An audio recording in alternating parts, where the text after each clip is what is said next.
Welcome to On the Firing Line on the information station, AM 1440 KUHL. Information, education, news, and politics of firearms and ammunition is found here.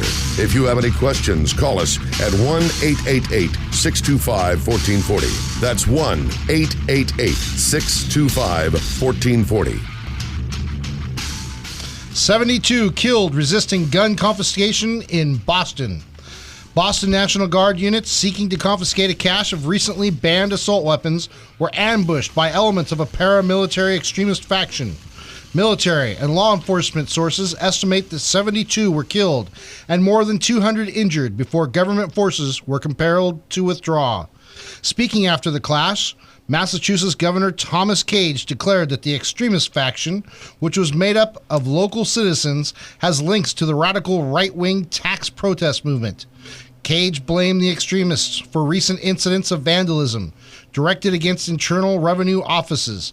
The governor, who described the group's organizers as criminals, issued an executive order authorizing the summary arrest of any individual who has interfered with the government's efforts to secure law and order. The military raid on the extremist arsenal followed widespread refusal by the local citizenry to turn over recently outlawed assault weapons. Cage issued a ban on military-style assault weapons and ammunition earlier in the week. This decision followed a meeting in early this month between government and military leaders, at which the government authorized the forcible confiscation of illegal arms. One government official, speaking on condition of anonymity, pointed out that none of these people would have been killed had the extremists obeyed the law and turned over their weapons voluntarily. Government troops initially succeeded in confiscating a large supply of outlawed weapons and ammunition. However, troops attempting to seize arms and ammunition in Lexington met with resistance from heavily armed extremists who had been tipped off regarding the government's plans. During a tense standoff in Lexington Town Park, National Guard Colonel Francis Smith, commander of the government operation, ordered the armed group to surrender and return to their homes. The impasse was broken by a single shot, which was reportedly fired by one of the right-wing extremists. 8 civilians were killed in the ensuing exchange. Ironically, the local citizenry blamed the government forces rather than the extremists for the civilian deaths. Before order could be restored, armed citizens from surrounding areas had descended on the guard units. Colonel Smith, finding his forces overmatched by the armed mob, ordered a retreat. Governor Cage has called upon citizens to support the State National Joint Task Force in its effort to restore law and order. The governor also demanded the surrender of these responsible for planning and leading the attack against the government troops. Samuel Adams, Paul Revere, and John Hancock, who have been identified as the ringleaders of the extremist faction, remain at large. And this, fellow Americans, is how the American Revolution began, April 20th, 1775. By Jonathan S. You are on the firing line with Matt, Jim, and Joe today. Be a part of today's show by calling at 1-888-625-1440, or if you're in the local Santa Maria area, give us a call at 928-1440. Well, that's a very interesting thing to talk about there. And 72 killed resisting gun confiscation. Yeah, and when you first read it, and I'm sure people kind of went, whoa, what's going on? And some people caught on quicker than others, but this is something that could have happened a week ago. Hey, it's exactly what's happening now. Yes. What do our government call the people that want guns? Extremists. Yeah, and that's something I wanted to, that was a point I was going to make, that the citizens who wanted to be armed and protect themselves were extremists to the government, and that is all it was. Today we can be named terrorists. Or they'll be calling us insurgents. Insurgents. Oh my God. Yes, I'm going to insert myself into the United States and go. Well, that's... But, I get your point. In the Civil War, the South, they were insurgents. Oh, wow. So there we go. Yeah, that's why when they were all buried, there was 500 people in one hole in the ground. The Union, they all had their own graves. That's because they were insurgents. Unbelievable.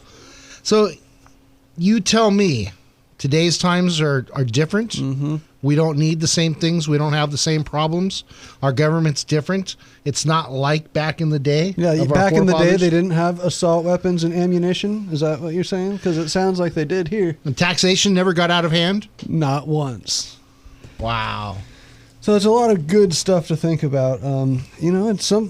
This can happen, and it's setting up to happen already. Yeah, you could read tomorrow in the paper 72 killed resisting Right. gun You're confiscation Totally right. in Texas, In Texas, or in Boston, even. in Montana. Hey, even California, which is where it'd be most likely to start. Or actually, I don't know. New York, now that any long gun that has the capability of holding more than 5 rounds must be sold out of the state or turned in for destruction. I was unaware of that. Yeah. That is crazy. Unbelievable. Now, of course, that should be shot down as Yes. unconstitutional, but Man. oh my God. Wow, that is, and it started with them only having, I think it was 7 rounds in their handgun ammunition. That's just ridiculous. Going to 5, which That's for long guns. For long shotguns as well. Yeah, that's a good point. It's a home defense shotgun. Most of them come with 5 or 6 round tubes that can't really be changed unless you put the block in there for hunting. That's because Joe Biden said just grab your All you break need open is shotgun. Yeah, all you need is 2 shots, right? Yeah. Guaranteed to scare away. Just the walk out on your hordes. balcony and fire off a couple rounds. They'll run away. Yeah, myth busted. But it really could happen, and Yeah. we're not trying to instill the fact that, hey, oh my God, go join your local militia and start a war. No, We it's- certainly don't want to start any rioting or anything like that. But No, it just brings something to our attention that I think needs to be brought out and put into the forefront of things, because it can happen. It clearly has happened. And as we say, history repeats itself, and these times aren't that much different than a couple hundred years ago. no, not much different at all. Yeah, sure, technology has changed, but the ideals are still there. Well, and think of this too: is these ideals, even from 100 or 200 years ago, are not that different from 1,000 years ago with the Yes. Greeks, the Yeah. Romans, They're and different still colonies that they took over. And, Yeah, there's still good and bad, Yeah. right and wrong. I And- mean, sure, politics change a little bit, but they usually fall back to what it already was. That's a good point. There was a time in the Roman Empire that they told people, hey, look, you can't have swords. Yeah, yeah. Well, swords were the assault weapons of that time period. So all of a sudden, everything's different. And, I was thinking the other day about this. War. Everybody that hates war, right? I mean, granted, war's not a good thing, but we have wars. Right. And my thing is this. Without war, we would not have the technology that we have today. You enjoy your cell phone? Guess what? Yeah. It's a product of war. I mean, I would say 50% of those inventions that are out there, period, have vehicles. Those were war. For war, It absolutely. was, that is what causes so many great things to inevitably be invented. Maybe at the time it might be for the use of destroying and killing things, but it gets used by the civilian population, and it has to be Your microwave. Yeah. Okay. There you Your go. microwaves. Yes. Those are products that come from war. Yeah. It is. There's so many things out there that without these things, we would not have the growth that we have today. And I'm not a warmonger and say, hey, let's go out and start a war and everything like that. But by God, if anybody's going to start a war with America, let's finish it. Boom. Bang. Pow. Zap. So I think it's good food for thought, and that's why I read this today instead of our normal Second Amendment encounter, because this is the Second Amendment encounter that started it all off for us. That's a good point. It is it's the biggest one, and who fired that first shot? That's something that's going to be talked about, hopefully, in the history books for years to come, if they don't change it and immediately blame the extreme gunners. Yep. All right. Today our show is going to be about an article that I found, or actually that somebody brought to me, a very good friend of ours. Poll showing less people really care about gun laws. And we also have another great article about California running into trouble. The DOJ has run into trouble with a judge who says that the 10-day waiting period is being found unconstitutional. So I think we're going to talk a little bit about that, because that has a lot of merit with what's going on. And it's kind of funny in this poll that I'm going to read. It makes a statement, and it's one that I would compare to this. It's like the ignorant, they learn things, and so they leave that idea alone. The super smart, well, guess what? They see things as black and white instead of gray, and when they stop back and take a look at things and see there is a gray area, then the two are able to meet on a middle road. And at that point, they can discuss things and either get things Progress, through. maybe. And if they don't, they become complacent. Right. And complacency leads to Well, all nothing. types of things, which lets us revert back to our Constitution and our rights, our Bill of Rights and stuff, which is what should hold everything together. So I don't know, somewhere in the middle ground, let's all meet and if we're not going to discuss it, let's at least follow the rule and law of the land. Yep. So on that note, we'll probably take a quick break. When we come back, we are going to talk about support for tighter gun checks have declined. We'll be right back with you on the firing line. We'll be back to more of On the Firing Line with Joe and Jim after this. This is On the Firing Line with Matt, Jim, and Joe. We will be right back with you on the firing line. If you have any questions, give us a call at 888-625-1440 or in the Santa Maria area, 928-1440. Don't forget, you can always listen in on am1440.com. Tactical Guns and Gear is the Central Coast leader in tactical rifles, pistols, shotguns, and accessories. Building an AR-15, they have lower receivers, parts kits, trigger groups, and a ton of other AR parts from the most popular companies and stuff. They are also the home of the Women's 101 Firearms and Women's Advanced Pistol classes and have trained thousands of local ladies. The store is located off the 101 freeway in Santa Maria near the North Broadway exit. Look for the big rifle sign on the freeway as well as the giant 5-ton Tactical military truck, and they're now open on Mondays. America! On the Firing Line is happy to have Law Offices of Christopher Coleman as a sponsor. The Law Offices of Christopher Coleman is located in Santa Barbara on 2019B State Street, specializing in personal injury and, more importantly, the Second Amendment and On the Firing Line with Matt and Joe. Give them a call at 805-682-3352, serving the Santa Barbara, Santa Maria, and San Luis Obispo areas for over 25 years. Now a great word from Santa Maria Motorcycles, formerly Santa Maria Harley-Davidson, located at 2022 Presker Lane. They are dealers for Honda, Kawasaki, and Harley-Davidson. Grab your family and go see the museum, filled with exciting older bikes that you won't see anywhere else on the Central Coast. As well, they are the #1 motorcycle dealer on the Central Coast with the largest inventory around. Go in and see Martin Buchanan, or you can give him a call at 805-928-3668. You can also go visit them every first Thursday of the month for Bike Night. Starts at 6 p.m. Have a great time with your family at Santa Maria Motorcycles. You are on the firing line with Matt, Jim, and Joe today. Be a part of today's show by calling in at 1-888-625-1440. Or if you're in the Santa Maria area, give us a call at 928-1440. And of course, don't forget to check us out on Facebook on the Firing Line with Matt and Joe. That's right. You are back on the firing line with Matt, Joe, and Jim. We are just dropped some crazy stuff on you about Boston, and lo and behold, thankfully that was not yesterday. That was the beginning of the Revolutionary War, and it just goes to show the more things change, the more they stay the same. But today is the 1-year anniversary of Sandy Hook. We want to offer our heartfelt condolences and prayers to the victims and their families of the Sandy Hook tragedy. It took place a year ago to this date. So may God guide them in these trying times. With that said, I think we're going to get into a little bit and discuss maybe some of the things that have happened since then and maybe where this is going. So, Joe. I got to add one more thing to the Sandy Hook thing here. God bless those poor parents and families that have to go through the holidays without them. Yep. Yes. Without their loved ones and what should be continuing on with life and a great fulfillment. Yep. But I think there is something else that is just sickening going on, and that is the fact that our current administration and gun control advocates would use those children, use those parents and those families to further their goals.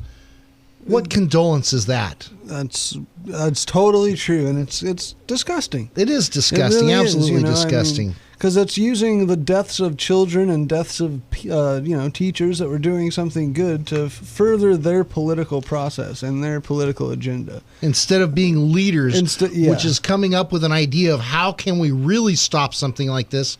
How can we really deter something like this from a realistic standpoint of view?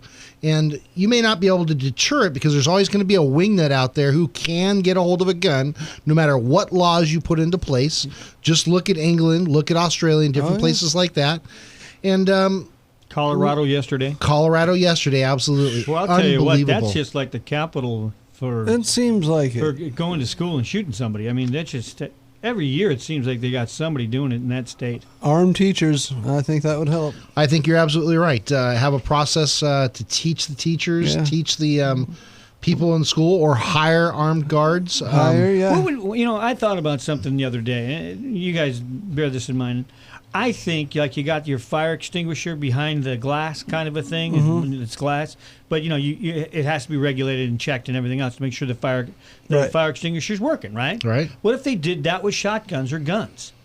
Well, So you have a 4-digit code that only a teacher knows, or break the is glass, or do well, you something, have kids or breaking glass, and taking guns. or maybe you know where the think- where the button is to release it. I think you're going in the right direction. Yeah. That one it's got so many loopholes and what ifs about it, which they what if all this stuff to no end.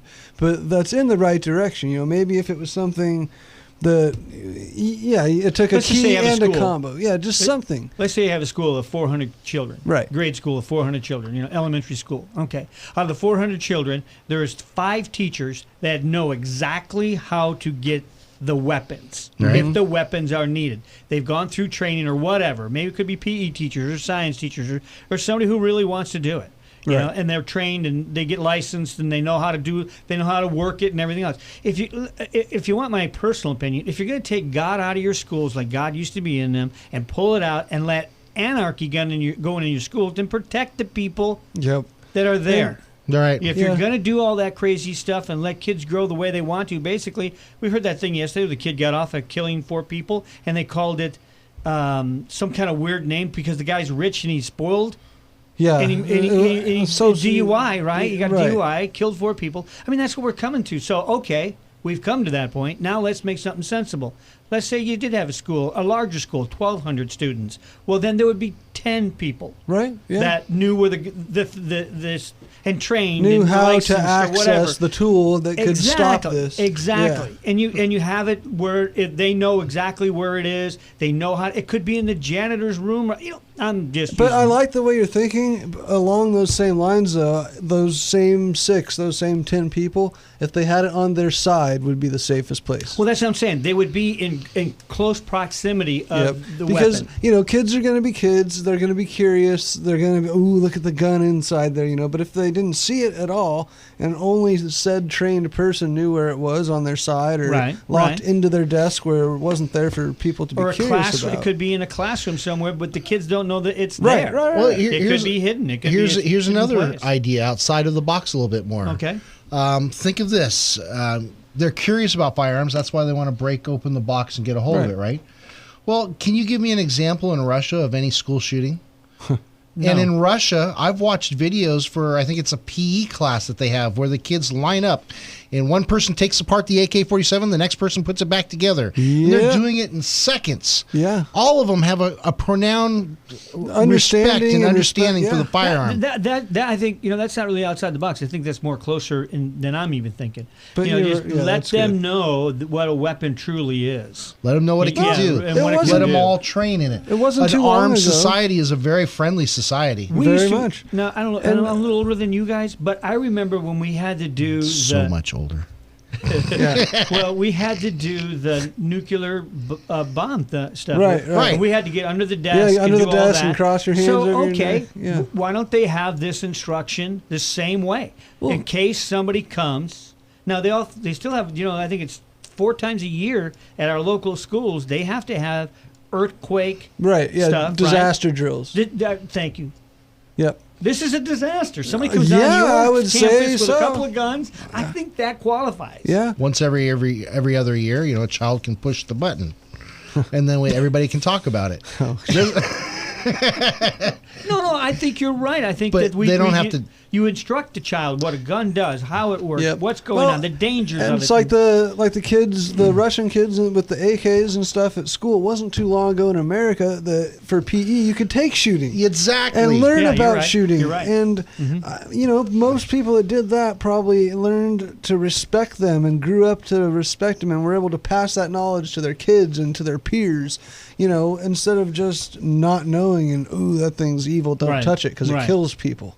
What's your opinion out there? Give us a call, 888-625-1440, locally, 928-1440. What's your opinion out there? Yeah. What do you guys say? Love to hear that opinion let's hear from it there. everybody The out folks there. are 888-625-1440 or locally 928-1440. Give us a call so we can hear what you think. Yeah. Yep. How do we fix this How problem? do we fix Yep. right? Exactly. All right, let's get on with this. This is an article written by Rebecca Ballhaus. Support for tighter gun checks. Okay. All right. Well, let's see what you got to say here. Okay. Relatives of the victims killed in the Sandy Hook Elementary School tragedy in Newton, Connecticut, give a statement regarding the formation of the website My Sandy Hook Family Org just before the 1-year anniversary of the disaster in Sandy Hook, Connecticut on December. As Saturday marks the anniversary of last December's shooting at Sandy Hook's elementary school in Newton, Connecticut, a poll this week finds that a majority of Americans still back the implementation of stricter gun laws, although support has softened. Just over half of the 52% of the Americans think laws governing the sale of firearms should be made stricter than they are now. According to Wall Street Journal NBC News polls find released Saturday, just 8% think the laws should be less strict and 38% think they should be kept the same. So it's coming down. It is coming down. Coming down a little. We're starting Yeah, to imagine that. smarter it's or more common sense? No, more- not more common well, sense. It's been Dianne Feinstein or somebody. They're actually, rationally thinking about it. Well, and that's just it. And that's why I made that statement earlier, the smarter and the ignorant, and pretty soon we have the middle road. Yep. Agreed. And there it stands. Did we have a Brian, welcome back to On the Firing Line. How you doing? I'm doing good, fellas. How about yourself? We're doing good. We're fantastic. You know, a friend of mine, I was out deep sea fishing on his boat this morning, and he made a comment that hit me like a ton of bricks. And it kind of goes along with what you're saying. All right. He said, we got talking about in the old days when we were kids, you'd go to the liquor store, buy your hunting license, buy your ammunition. Some liquor stores even carried guns. Right. And those when we were kids. Right. And, everything was good. But he said, this Columbine and all these shootings in schools, he said, the gun grabbers are saying, oh, this is terrible. But they're in the back of their mind, they're saying that's the best thing that's ever happened. Because it that's pushes what they their want. agenda. And it's sad because they use these children without going, okay, what about this guy that did it? They use the children to further their agenda. Use the fellow that did it, or the woman, or whomever. Right. Use that person if they're going to use anybody for an agenda. And that's exactly what it should be doing, because it's that person that's either mentally ill and got through whatever, that went and did something illegal to get a hold of that firearm. And even if they got it legally, we still got to figure out what's going on here with people, and we can work with this. But we can't sit there and use the emotions of other people to edge the emotions of us. Right. And these gun grabbers, I don't care if they're Democrat, Republican, I don't care.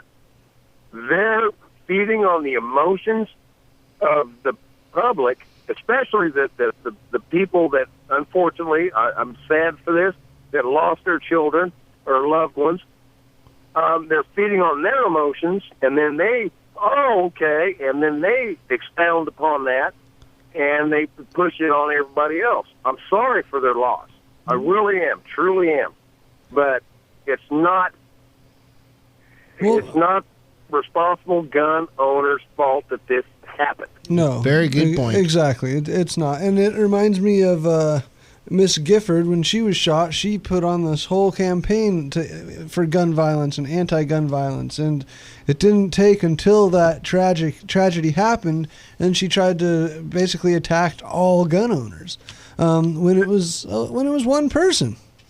So Exactly. it's just ridiculous that if they're going to try and use it to help something, go through the right manner. Don't use the kids and the deaths of the innocent people to try and further something. Go after what was actually the problem, like what Joe was saying. Get the person if they're mentally ill, if they shouldn't have a gun in the first place. That's what we need to be looking at. Exactly. But you guys are talking about being old. I got a real funny one for you. When I talk about being old, when I was a kid, believe this or not, what I would do, I lived. You guys are familiar with Maricopa area and Fraser Park and all that. Yeah. Well, I went to school in Maricopa, and my buddy lived at Fraser Park, and his dad drove the school bus. What I would do during quail season is take my shotgun to the school, put my shotgun in my locker, bring my ammunition. I'd get out at the end of the day. We'd load my gun and shells in the bus. We'd go out, we'd hunt the afternoon, get a few birds, some mountain quail. Awesome. And I'd put them quail, we'd clean them, put them in a bag, freeze them, bring them back in the morning to school, bring my gun to school, put it in the locker, and then grab it out at the end of the day and walk home with it. And nobody thought two things about it. Yeah. And that's how it really should be, because you legally had the gun, you were doing everything, you were going about it legally, and you weren't doing anything crazy or stupid with it. It was just, and back then that was the way of life. Right. Even not that long ago. But look what's happened to our way of life. I mean, I was telling my wife today, she's heard of Grand Theft Auto, the game. Oh, the video game. The video game. But have you ever seen it? Yeah, I've seen the movie. Yeah. No. Oh, seen the video games. It's Grand Theft. Yeah, I've seen it. Grand Theft 5. Played it. You can rape people, you can beat people, you can go in and shoot people up, and there's some really bad stuff in this thing. But there's even worse games than that, and that's that game sold 11 million. Yeah, it's copies. very, very popular. Yes. So we're desensitized people from the actual, some people, not everybody, but from death. They're thinking, hey, I can let my aggressions out too. So you got another combative angle to this. I threw in another one. Well, but here's something too. A good old country boy is pretty desensitized to death too, because they could kill a pig, gut it, and that's no problem. And if somebody came up and molested their children, they'd go out and take care of business, and that person would be gutted and made into stew too. Yeah, that's true. But I mean, some people, I've met people that don't really separate that real well. Yeah, but and that falls back to mental problems. That's that. Yeah, I agree. Like Joe and I, we played those video games, and it's just a video game. Yeah, I know. I agree. I understand that it's a violent video game, but if you're of age to play it and you understand that, hey, it's a movie life, it's not real. Even if it's very realistic, it is still not real. Let's face it, this all falls back down to parenting. Yes. Yeah. If you don't absolutely. If you buy the game for your kid and do not explain to them that there's consequences, that people can get injured, all the things that are there, then, then what do you think's going to happen? There's also, remember the movie Basketball? I got news for you. I would never let my son play that kind of stuff. But like you kept saying, train. And I do. I train my son. I train him.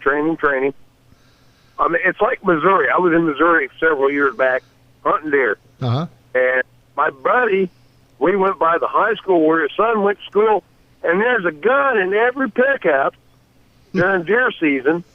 And you might drive by, they'll field dress their deer and then go on into morning classes and then go home and hang their deer at lunch. Right. That's accepted practice in Missouri. Yeah. But everybody there, I mean, you feel safe everywhere you walk because everybody's got a dang gun. And that falls back to an armed society is a friendly society and a safe society. Exactly. Joe brought up some great statistics not too long ago about the city that has a law that you must be armed and protected. Yeah, a gun that's in good working condition. But it was astonishing to see, what was it? It was like a 30% drop. It was like 28% within the first year. Yeah, within the first year, they dropped that much. I think it was in Georgia, wasn't it? I think I can't remember now. I was like, Yeah, it was in Georgia. okay. It was in Georgia or North Florida, right in that area. Yeah. Yeah, I keep thinking it was in Alabama, but I think it was Georgia. I think I'm wrong. Okay. But it is amazing. Samaria. You know, and here's the thing: is we have these Smyrna. people that live in these larger cities. New York, Los Angeles, San Francisco. That Right, believe that right. because what happens in their city should be an example and a dictation of what should happen in the rest of the country. And it almost goes back to like when you watch Hollywood movies and it's like, oh, you're in the hick town. You know, the great FBI agent comes out from Los Angeles and goes into, Nevada's hick town. And it's like, oh, you don't know nothing. You're just a dumb hick town sheriff. Right. Well, wait a second, dude. Yeah, exactly. It's Yeah, we've been protecting our people. We've been doing our jobs and paying our taxes long before you were alive, buddy. Before you decided to show up. yeah. What I found, my adopted sister, basically, she is definitely against guns. And her son was getting into a lot of trouble. And they live in the Bay Area. And she says, well, the problem is urban sprawl, this, that, and the other. If you've ever traveled Interstate 5, just say, look how much open ground there is. And I told her one time, I said, I'll bring your boy out to my place. I'll take him hunting. I'll take him fishing, show him what the outdoors are all about. She goes, oh, I don't want him getting involved in that. And it's like, okay, well, I've heard that before. If you live in a city, and that is your life. You never leave the boundaries of that city. That's all you know. Yeah. And you think there's no open ground anywhere. And you miss out on so much. I mean, there's so much out there that is awesome that you should strive to learn about and things that you should go do and learn. Just there's a lot out there, no matter who you are and where you live. Yes, there might be a lot of stuff in your city, but like you said, if you stay, in that city, that's all you're gonna know, and that's scary. Boundaries, that's all you know. Yeah. Exactly. Truthfully, I've met people because I used to do sports, and I've met kids that played inner city football that have never been out of the city, and when they come up to Santa Maria to play, it's like a whole new thing. It's like a whole new life. Because they come up through Santa Barbara, and they see all the ocean, they see all that, and they've been living in the inner city. They don't see the ocean. Some of these kids, few of them I've met, they've never been out their 22 block area. Never. Yeah, that reminds me of my ex-wife. She used to always say, "Well, I want to go camping out in the woods here in California." And her idea of woods were these 4-foot tall trees. And I growing up in Oregon part of my life. Yeah, there you go. There's I a lived tree. in forests, want to see a trees that tree, were lady. 4 or 5 stories tall. Then I was like, I don't want to go camping. Yeah, no kidding. Oh, that's But you're funny. right. You're absolutely Very right. true. It narrows the mind, Yeah. and unless people can get out and get a variance of different things, how are they going to change their mentality? And how can you make a educated decision if you are so one-sided and if you don't know how the other side lives? Of course, you're going to think your side's the best. So Exactly, and that's another point I want to make. Even us old rednecks, us bush okies, I'll say it like it is. Redneck. We need to see. Well, exactly. We need to see what the city life is like too. I mean, you got to go both ways. It can't be all one way or the other. That's true. Yep. And I'll tell you what, though, the city life ain't for me. Not by any- But at least you gave it a try. All right, hey. I've been there and didn't like it. Same here. Brian, we got to take a break, and I really appreciate you calling in on the show. Thank you very much, and I hope that you have a Merry Christmas coming up. You fellas have a very Merry Christmas, and you and your families, please. Amen. Thank you, sir. Hopefully we'll be hearing from you soon. All right. We're going to take off for a break, ladies and gentlemen. When we come back, we're going to talk a little bit about the 10-day gun waiting period, potentially unconstitutional. Yep. So we'll be right back with you on the firing line with Matt, Joe, and Jim. You're listening to On the Firing Line on the Information Station. This is On the Firing Line with Matt, Jim, and Joe. We will be right back with you on the firing line. If you have any questions, give us a call at 888-625-1440 or in the Santa Maria area, 928-1440. don't forget, you can always listen in on am1440.com. Tactical Guns and Gear is the Central Coast leader in tactical rifles, pistols, shotguns, and accessories. Building an AR-15, they have lower receivers, parts kits, trigger groups, and a ton of other AR parts from the most popular companies and stuff. They are also the home of the Women's 101 Firearms and Women's Advanced Pistol classes and have trained thousands of local ladies. The store is located off the 101 freeway in Santa Maria near the North Broadway exit. Look for the big rifle sign on the freeway as well as the giant 5-ton Tactical military truck, and they're now open on Mondays. America! On the Firing Line is happy to have Law Offices of Christopher Coleman as a sponsor. The Law Offices of Christopher Coleman is located in Santa Barbara on 2019B State Street, specializing in personal injury and, more importantly, the Second Amendment and On the Firing Line with Matt and Joe. Give them a call at 805-682-3352, serving the Santa Barbara, Santa Maria, and San Luis Obispo areas for over 25 years. You are on the Firing Line with Matt, Jim, and Joe. Be a part of today's show by calling in at 1-888-625-1440, or if you're in the local Santa Maria area, please give us a call at 928-1440. That's right, you are back on the Firing Line. We're going to talk now about how the 10-day gun waiting period is potentially unconstitutional, and I would say it is, and it's also pretty much useless. It is. You know, if you already have a gun collection, we'll just say maybe you have 2 or 3 guns. Are you really going to go buy a brand new gun to use in a commission of a crime? No. Probably not. So cooling down 10 days, it just doesn't make any sense, you know? You know, it is absolutely ridiculous. Here's the thing. I have a certificate of eligibility that I've sent out with the state of California. And I get the certificate, and it says specifically that I've been cleared through background check federally and locally here. And I've got nothing barring me from owning a firearm. Boom. But that certificate's not good enough for me to waive the 10-day waiting period. And that is, yeah, exactly. There's nothing barring you right there. It's a federal certificate, but you still got to wait 10 days. Stupid. It is stupid. And then, so, like Matt said, I've got, well, let's just say X amount of guns at my house. 3 or 4 pistols. Yeah, at least. And so I go to the store, and they say, no, you need to cool off for 10 days before you buy a gun. Yeah, cool off. You look angry. I've already got firearms. Yeah, it's dumb. I'm dumb already law. cool. Okay, now here's the thing. Unconstitutional, okay? Let's take a look at why. First of all, a person should be able to arm themselves, correct? Yes, absolutely. Okay. So let's just say I've got a threat against me, and this person's looking for me, and wow, I better go buy myself a gun so I can protect myself, as the Constitution, I believe, allows us to. Yep. Then I go to the store, and the store says, okay, well, we have to hold this gun for 10 days. That night, I go home, and I get shot. Yeah. Where was my right of self-protection? Has that happened yet?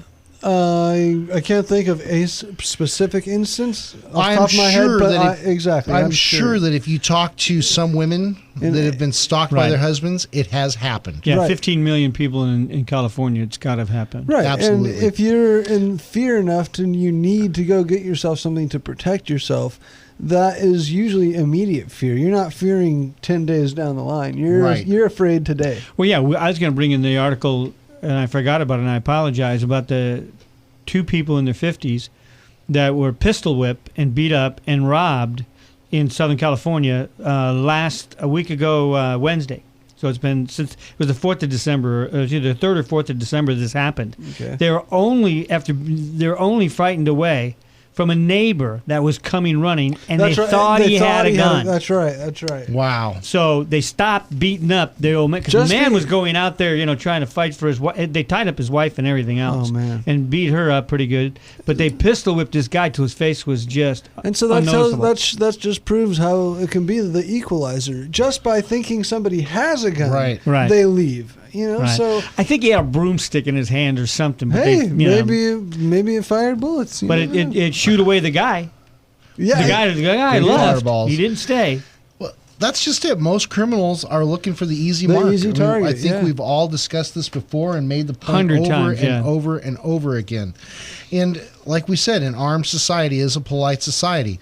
But some people don't necessarily want a polite society. They want to be able to say ludicrous things to their neighbor and not have to pay the consequences. Oh yeah, I mean, have you ever met those people like that? There's God, just yes. no getting Yeah, through. we 'em. all run into them once Gosh, in a while. it's like tough. You just want to say, you you know just what? can't win, yeah, can you? yeah, That's how I feel.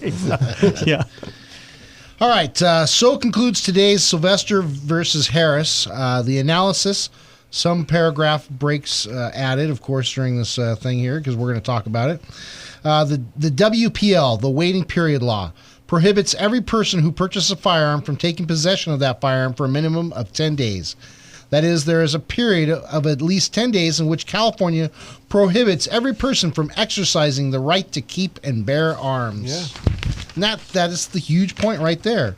There can be no question that actual possession of a firearm is a necessary prerequisite to exercising the right keep and bear arms. Further, there has been no showing that the Second Amendment has historically understood, did not apply for a period of time between the attempted purchase of a firearm and possession of the firearm. Although Attorney General Harris argues that the WPL, which is the waiting period law, weapons waiting period law, is a minor burden on the Second Amendment.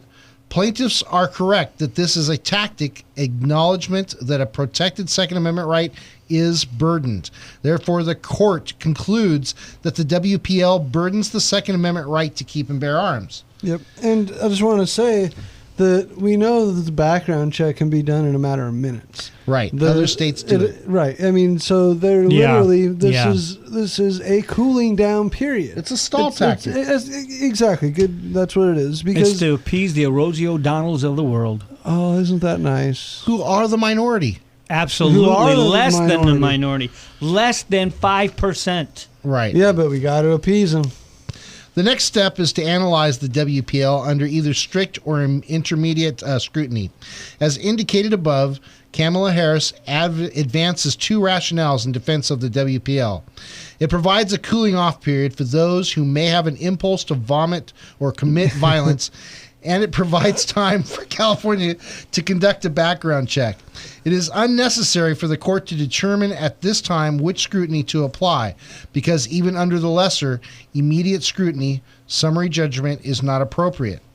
With respect to the rationale of providing time to perform a background check, Heller indicated that some laws or regulations presumptively do not offend the Second Amendment, including laws that prevent felons and mentally ill persons from possessing firearms.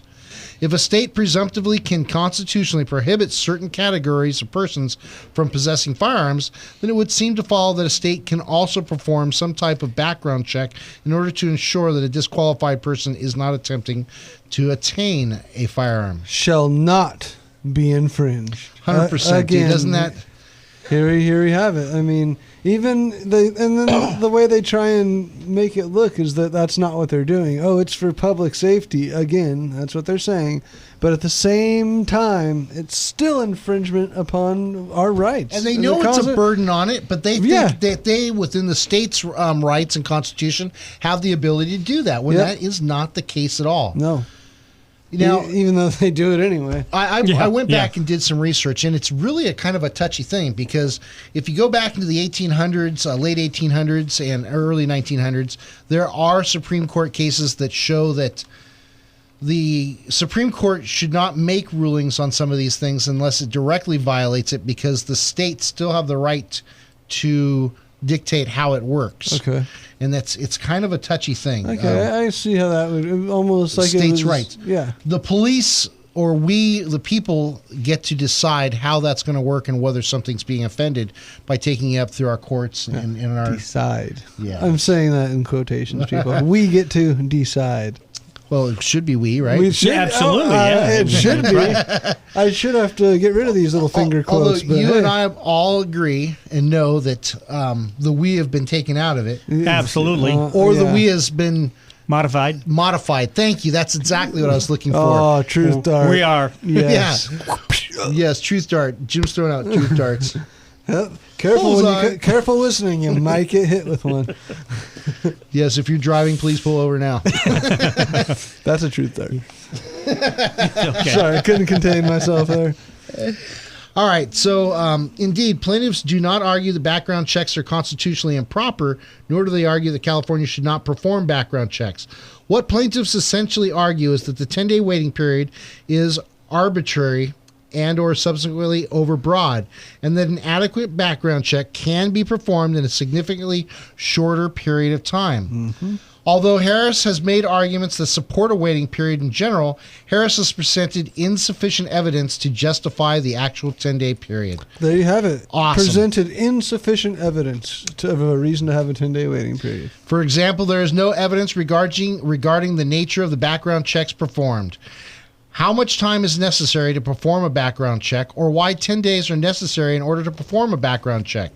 Harris admits that in the past, California has had waiting periods that have ranged from 1 to 15 days. However, there is nothing before the court to suggest that the 10-day period is a reasonable fit. That is not substantially broader than necessary to determine if an individual is disqualified from owning a firearm. Mm-hmm. More information is needed. The court will not grant summary judgment on this issue based on the bare arguments presented. As the cooling down rationale, Harris has not presented sufficient evidence that the 10-day waiting period is a reasonable fit. For example, there is no evidence concerning how the 10-day period was determined for purposes of cooling off. And now that's an important thing right there. Yeah, I agree with that. No study has been...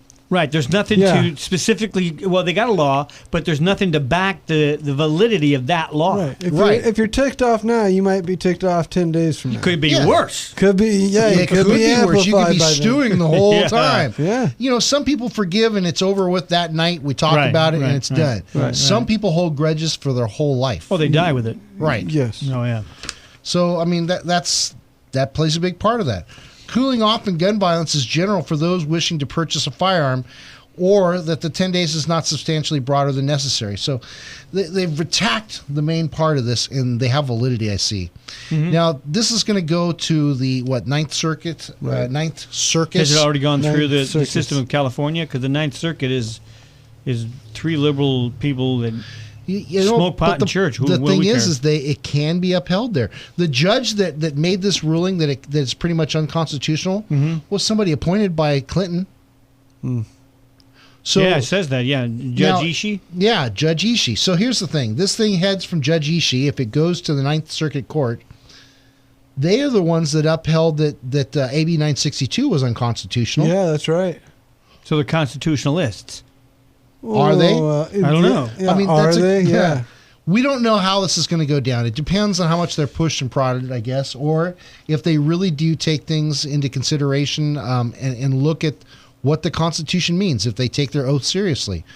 Now, we've seen a lot of times where they've upheld things, what they believe is constitutional, right?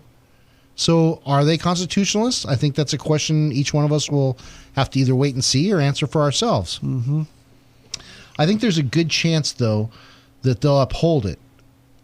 But if they don't, guess where it's going to go from there? Well, you'll go to the Supreme Court, yeah. Right. And you can guarantee after Heller and all that stuff, the Supreme Court's going to rule in favor of getting rid of that 10-day waiting period, lest they put the whole country at jeopardy. Well, there's other states that have waiting periods, too. Yeah, but it's a small percentage in comparison. Yeah, but I'm just saying, it's according to the article, it's Maryland, Illinois, Massachusetts, of course, the left. It's weird to see. It's got New York, New Jersey, but it's got North Carolina. Apparently requires up to a month. Unbelievable. Why? Yeah, What's the deal in North Carolina? I don't know. What's the deal with California? Well, we know what the deal with that is. You know, it's amazing the ignorance of. You know, God, even our court system has a lot of ignorance in it, because a lot of these people do not go back and read from actual court cases, or if they read, they only read partial points. Right. Go, oh, I see it. Yep. Well, 10 people died right there. It's word of mouth. You know what? I mean, if you're talking to people, just go out and, like, if you're at a party or you're at a barbecue or you're at some kind of event where more than 10 people are there, ask somebody that. You're going to hear the weirdest answers. I mean, You're absolutely right. I tell them, I do a talk show. It's called On the Firing Line. What's it about? It's about guns. Oh, gun control. No. It's not about gun control. It's about the freedom to have a gun. You're kidding. You're for that? You yes, must I be am. crazy. You know, you get that, and then you must go, be a right baby on, man, killer. right No, it's on, just man. a job. I'm not really for it. I just work for it. No, of course I'm for it. You I know, know of you course are, I am. But the thing of it is that the answers that you get is really weird. It's really strange. Oh, well, yeah, I mean, You know, Well, you yeah. should only. Well, why would you need a gun? Yeah, why- because somebody may kill why me. do you need 6 bullets or more? Well, I had that. Remember I told you that. My nephew said that. Why do you need more than 15 bullets? Okay, I went to the range that day. I shot all 15 bullets. On the way home, some guy started smashing my roof with a tire iron because he was nuts and crazy. I don't have no more bullets. Yep. Yeah, and that's one of 1,000. And you know plus. what? It happened in Oakland, right? The guy, the guy that didn't have any bullets for his gun. So Yep. and Oakland's I like like the worst place you can correlation be. though of people get together and talk, because judges do get together and talk. Yeah. They have meetings and different things like that, and they will go off of what all of them together as a consensus think. Yeah, because in the appellate system, they have to talk. Well, and Right. they make a lot of these decisions when they're sitting around the old campfire, putting back a cold one, thinking of what's the best thing for them to do. And then when they It's get there absolutely to true. make It's absolutely true. yeah, and once they get there to make a law, they all kind of wink at each other. And Did you clerk? Did you ever clerk for anybody, a judge or anybody like that? Negative. No. Okay. No. Well, it just sounds like you knew some inside information. That's all. I'm purely speculating. Oh, okay. All right. Yes. You know, if this was TV, you'd see a lot more. But hey, that's okay. That's why it's radio, and boy, do we love it. All right. God, now where do we go from there? Jeez, We go crazy. That's Well, right. we got about 3.5 minutes left to go. So You know what? 4.5 Next week is the last show we do before Christmas. Yep. We have to do the reading of "'Twas the Night Before Christmas," which we do every Yes. Christmas. Yep. It's, Trying to think of some fun newer ones stuff. for you. Yeah. Well, I still like that one. Yeah, the original one is so good. Maybe we'll modify it a little bit for this year. We'll see. Maybe. Or if we can, we'll come up with something new. But Maybe chances we'll are do we'll do, or we could do something new and that. Yeah, a different jingle. A different jingle. And then I like that. before you know it, we'll have the On the Firing Line jingle Jingles. album. That's right. And, Be That would like Duck be Dynasty. awesome. It'd be like Duck Dynasty. Yeah. Hey. Just remember out there that it's okay to buy family member firearms and ammunition as long as they're going to be responsible with As long it. as it's not a straw purchase. And no straw purchases. And of course, Good one, buddy. do not drink lots of eggnog and get it out and show off everybody, okay? Yeah, shoot bottles in your Yes. backyard. Do not do that. Especially in the And- city limits. Yeah, you wanna- especially the And city limits. especially if your neighbor's Christmas tree is in the window on the other side. But a great thing that if you have someone in your family who's interested in firearms and maybe you don't want to take that step in buying them a firearm, go ahead and buy them some training or something like that. Absolutely, good That idea. is probably the best Good thing you idea. can get them because it's going to be under a safe, controlled environment where they can really learn how these things work instead of just going out somewhere and squeezing on it and realizing that, oh, it's loud and it is dangerous, because it goes way beyond that. So that would be my suggestion to you, to somebody who's looking into getting into firearms. And if you want to take a lesson, you can always come down and see Matt and me at Tactical Guns and Gear. Yep. Brian there, the owner of the shop, would love to have everybody come in and learn as much as they can. Yep. Because we believe that a responsible gun owner is the key to moving forward without having all these idiots out there pushing their bad news, their bad laws on us and everything else. Right. And, we see it all the time, Joe, in a class where I don't have a specific example because there's so many, but we make a point of safety or something. And somebody in the class will kind of make a movie reference. Well, I thought that they all killed 5 people when you did that. And then once we say, no, that doesn't happen, then you can kind of see the light bulb go on like, oh, that's all BS, I mean, and there's a lot of that to learn out there, you guys. There is definitely a lot. And the knowledge is power, knowledge is power. So, All right, everybody. it's been getting a lot colder out here in Santa Maria, although yeah. it's supposed to start warming up It in is. the next week or so. Today was pretty nice. It was nice. It was cold in Vegas, man. I just got back from Vegas, for you guys that didn't know, and it was 25 degrees out there. Wow. It was snowing in the hills there. Yeah, it was snowing in the hills, and I wasn't expecting 25 degrees in Vegas. That's when you go shoot your gun, walk outside, and hold it very tightly against you. I actually made a joke about that, but yes, you're right. I want to warm up. I'm going to do this Russian style. Luckily that you can shoot full auto there, so you can get warmer quicker. All right, folks. Well, tune in next week for our Christmas Carol, we'll call it. And have a great week. Thank you very much for listening to On the Firing Line with Matt and Joe.